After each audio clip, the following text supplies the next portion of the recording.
வணக்கங்க. நான் உங்க சமையல்காரர் பொண்ணு. இன்னைக்கு நான் செய்ய போறது டிஃப்ரெண்ட்டான ஸ்டஃப்டு மிளகாய் பஜ்ஜி. அது செய்யறக்கு நான் 3 மிளகாய் எடுத்து வச்சிருக்கேங்க. மிளகாய நல்லா கழுவிட்டு இந்த மாரி சென்டர்ல கீறி வச்சுக்கணும். இந்த மாரி எல்லோ கலர் மிளகாய்ல காரம் இருக்காது. அதனால நீங்க உள்ள இருக்கிற விதைய எடுக்க வேண்டியதில்ல. இதுவே கொஞ்சம் கிரீனிஷா இருந்துச்சுன்னா காரமா இருக்கும். நீங்க உள்ள இருக்கிற விதைய எடுத்துருங்க. இப்போ மிளகாய மாவு ரெடி பண்ணிடலாம். இப்போ பார்த்தீங்கன்னா, நான் 1 கப் கடல மாவு வச்சிருக்கேன். 1/4 டீஸ்பூன் பெருங்காயத்தூள், 1/2 டீஸ்பூன் மிளகாத்தூள், 1/2 டீஸ்பூன் உப்பு. டேஸ்ட்டுக்கு ஏற்ற மாதிரி போட்டுக்குங்க. இதை நல்லா தண்ணி ஊற்றி மிக்ஸ் பண்ணிக்கலாங்க.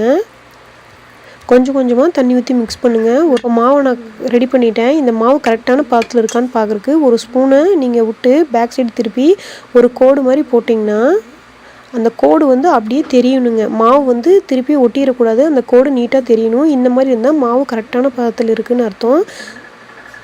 இப்போ நான் மிளகா பஜ்ஜி போட்டுடலாம். அதுக்கு நான் எண்ணெயை சூடு பண்ணிட்டேன். எண்ணெய் சூடாயிடுச்சான்னு பார்க்குறக்கு ஒரு துளி மாவு எடுத்து உள்ளே போடுங்க. உடனே பொறி பொரியாக வந்துச்சுன்னா மாவு ரெடி ஆயிடுச்சுன்னு அர்த்தம். இப்போ வந்து நம்ம மிளகாயை மாவில் நல்லா டிப் பண்ணி போட்டுடலாங்க. மிளகாய் கொஞ்சம் பெரிய மிளகாயாக இருந்துச்சுன்னா நீங்கள் கட் பண்ணிக்கலாம். என்னோடது பெருசாக இருந்தங்காட்டி தான் நான் ஹாஃபாக கட் பண்ணியிருக்கேன். இது நல்லா வேகணுங்க. பார்த்து திருப்பி போட்டு எடுத்துக்கலாம். இப்போ நல்லா வெந்துருச்சு. பஜ்ஜி எடுத்துடலாங்க. ஒரு பேப்பர் டவல் போட்டு பிளேட்டில் வச்சுட்டேன். இன்னும் அடுத்த செட்டையும் போட்டு எடுத்துக்கிறேங்க. வேகிறதுக்கு முன்னாடியே கரண்டி விட்டு திருப்பினிங்கன்னா மாவெல்லாம் கரண்டியில் ஒட்டிக்கும். அதனால் கொஞ்சம் நேரம் பொறுமையாக வெயிட் பண்ணுங்கள். அடியில் நல்லா வெந்ததுக்கப்புறம் மிளகாய் திருப்பி போடணுங்க.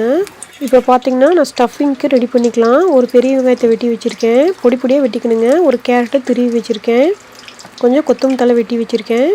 ஒரு அரை எலுமிச்சை பழம் இருக்குங்க. இதையும் புழிஞ்சிக்கலாம்.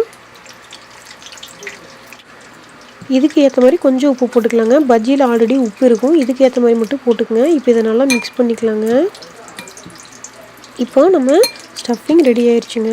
நம்ம பஜ்ஜியும் ரெடி ஆயிடுச்சு. இப்போ பஜ்ஜியை நம்ம சென்டரில் கட் பண்ணிக்கணுங்க. அப்போ அதில் ஸ்டஃபிங்கை உள்ளே வச்சிடலாங்க. இந்த மாதிரி செஞ்சு நீங்கள் சாப்பிட்டீங்கன்னா டேஸ்ட் அவ்வளோ அருமையாக இருக்கும். உங்கள் மிளகா பஜ்ஜி காரமே உங்களுக்கு தெரியாது. ஒரு நாளைக்கு இப்படி செஞ்சு நீங்கள் சாப்பிட்டு பாருங்கள். வீட்டில் எல்லாரும் இனிமேல் மிளகா பஜ்ஜி செஞ்சால் இந்த மாதிரி தான் வேணும்னு கேட்பாங்க. எலுமிச்சை பழம் புழிஞ்சதுக்கு அப்படியே ஒரே புளிப்பாகவும் மிளகா பஜ்ஜி காரமாகவும் அப்படியே ரெண்டும் சேர்ந்து டேஸ்ட்டு அருமையாக இருக்குங்க. ரொம்ப டேஸ்ட்டான ஸ்டஃப்டு மிளகா பஜ்ஜி ரெடி ஆயிடுச்சுங்க. ரொம்ப டிஃப்ரெண்ட்டாக இருக்கும். இதை நீங்கள் உங்கள் வீட்டில் கண்டிப்பாக செஞ்சு சாப்பிட்டு பாருங்கள். எல்லோரும் என்ஜாய் பண்ணுவீங்க. இந்த வீடியோ உங்களுக்கு பிடிச்சிருந்துன்னா லைக் பண்ணுங்கள், கமெண்ட் பண்ணுங்கள், மறக்காமல் சப்ஸ்கிரைப் பண்ணுங்கள். தேங்க்யூ.